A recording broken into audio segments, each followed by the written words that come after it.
শেখ হাসিনা আজকে বাংলাদেশ থেকে পালিয়ে গেছে।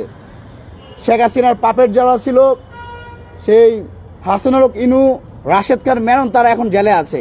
কিন্তু অত্যন্ত দুঃখজনক, লজ্জা হয় আমাদের যে শেখ হাসিনার সবচেয়ে বড় পাপেট, বিনদেশি চোর, ভারতীয় চোর বললে যাকে ভুল হবে না, সেই জিএম কাদের বা জাতীয় পার্টি এখনো প্রকাশ্যে দিবালোকে রাজনীতির কথা বলছে।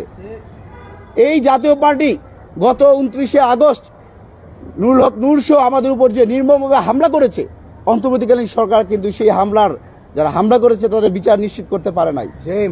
আমরা একদিকে দেখতে পাই প্রধান উপদেষ্টা প্রতিদিন, আমি তার চিফ অ্যাডভাইজার যে পেজ সেখানে দেখতে পাই 4 থেকে 5টা পোস্ট দেয়, হা বোর্ডকে জয়যুক্ত করুন, হা বোর্ড কেন করতে হবে।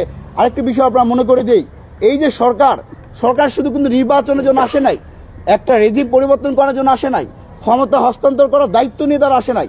তারা এসেছিল 2000 অধিক শহীদের রক্তের উপর দাঁড়িয়ে বিচার নিশ্চিত করা, সেই শেখ হাসিনাদের বিচার নিশ্চিত করা, যেই কাঙ্ক্ষিত নতুন বন্দোবস্ত তৈরি করা, সেই সংস্কার নিশ্চিত করা, এবং তার তৃতীয় ধাপ হিসাবে বিচার, তার তৃতীয় ধাপ হিসাবে নির্বাচন। আমরা দেখতে পাচ্ছি প্রধান উপদেষ্টা একদিকে বলছে হা বোর্ডকে জয়যুক্ত করুন, যেই লোক জেলে থাকতো সেই লোক এসে বলতেছে হা বোর্ড মারিয়ে বাংলাদেশকে ধ্বংস করা। সেই জিএম কাদের কতটা স্পর্ধা হলে এখনো সেই মিডিয়াতে বসে হা বোর্ডের বিরুদ্ধে বৃদ্ধাঙ্গুলি দেখে তিনি না বোর্ডকে বলে। আমরা বলতে চাই হা বোর্ড মানে বাংলাদেশ, না বোর্ড মানে বিনদেশ। যারা ভারতীয় গোলামি করতে চায়, ভারতীয় আগ্রাসন আধিপত্যের পক্ষে কথা বলতে চায়, যারা বাংলাদেশকে বিকে দিতে চায়, তারা ছাড়া বাংলাদেশের 18 কোটি মানুষ হা বোর্ডের পক্ষে থাকবে। আমরা আজকের এই সংবাদ সম্মেলনে আমরা বিগত সময় আপনাদের সাথে আপনারা সাক্ষী, আমরা অনেকবার বলেছি যে জাতীয় পার্টির নৈতিক স্খলন ঘটেছে সেই 5 আগস্টের আগে, যখন আমরা বারবার বলেছিলাম বাংলা ব্লকেট দিয়েছি, কমপ্লিট শাটডাউন কর্মসূচি দিয়েছিলাম। দেশের মানুষ তখন দুই ভাগে বিভক্ত ছিল, এক দল বাংলাদেশপন্থী, আরেক দল আওয়ামী লীগপন্থী ভারতীয় দালাল। শেখ হাসিনার পক্ষে কিন্তু জিএম কাদের দাঁড়িয়েছিলেন। তখন কিন্তু শেখ হাসিনা যতক্ষণ পর্যন্ত পার্লামেন্টে ছিল ততক্ষণ পর্যন্ত কিন্তু জিএম কাদের পার্লামেন্টে ছিলেন।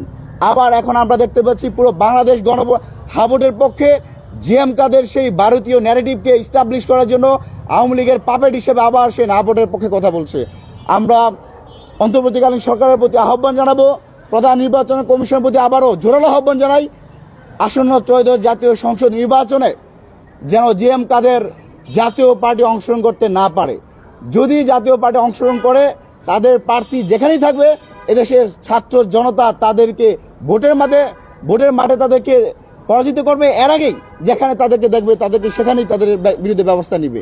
নির্বাচন হচ্ছে, সেই নির্বাচনে বিএনপি অংশগ্রহণ করবে, জামাত অংশগ্রহণ করছে, গণ অধিকার করবে, পাশাপাশি আরও যারা নির্বাচন অংশগ্রহণ করবে আমরা তাদেরকে সাধুবাদ জানাই। বিএনপি গত 17 বছর ধরেই নির্যাতিত নিপীড়িত হয়েছিল। ইলিয়াস আলীর মতো অসংখ্য নেতাকর্মীকে তারা হারাতে হয়েছে। 3 বারের সাবেক প্রধানমন্ত্রী বেগম জিয়া, যাকে শেখ হাসিনা স্লো পয়জনিংয়ের মধ্য দিয়ে মৃত্যু দিকে ধাবিত করেছে, এবং সর্বশেষ আল্লাহ তাকে নিয়ে গেছেন। পাশাপাশি বিএনপির বর্তমান চেয়ারম্যান জনাব তারেক রহমানকে নির্বাসনে থাকতে হয়েছে। আমরা অন্যদিকে দেখতে পাই জামাত ইসলাম, যাদেরকে অসংখ্য নেতাকর্মীকে শুধু জামাত শিবির ট্যাগ দিয়েই তাদেরকে রিমান্ডে নির্যাতন করা হতো, তাদের অসংখ্য নেতাকর্মীকে ফাঁসি দেওয়া হয়েছে। আমাদের প্রিয় স্কলার মরহুম আল্লামা দেলোয়ার হোসেন সাঈদীকেও নির্মমভাবে তারা হত্যা করেছে। আমরা তাদের সেই নির্যাতন নিপীড়নকে আমরা শ্রদ্ধাভরে স্মরণ করছি।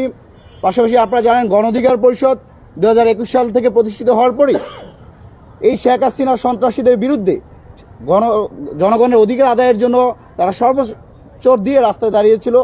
আপনাদের প্রতি আমরা আহ্বান জানাই, আগামী নির্বাচনে, জাতীয় নির্বাচনে আপনি বিএনপিকে ভোট দিতে পারেন, জামাতকে ভোট দিতে পারেন, গণ অধিকারকে ভোট দিতে পারেন। তাতে আমাদের কোনো ব্যক্তিগত কোনো আক্রোশ, আক্ষেপ, কোনো অভিমান থাকবে না, কোনো জায়গা থাকবে না কাউকে নিয়ে। কিন্তু অবশ্যই এবং অবশ্যই গণভোটকে আপনারা হা ভোটে জয়যুক্ত করতে হবে।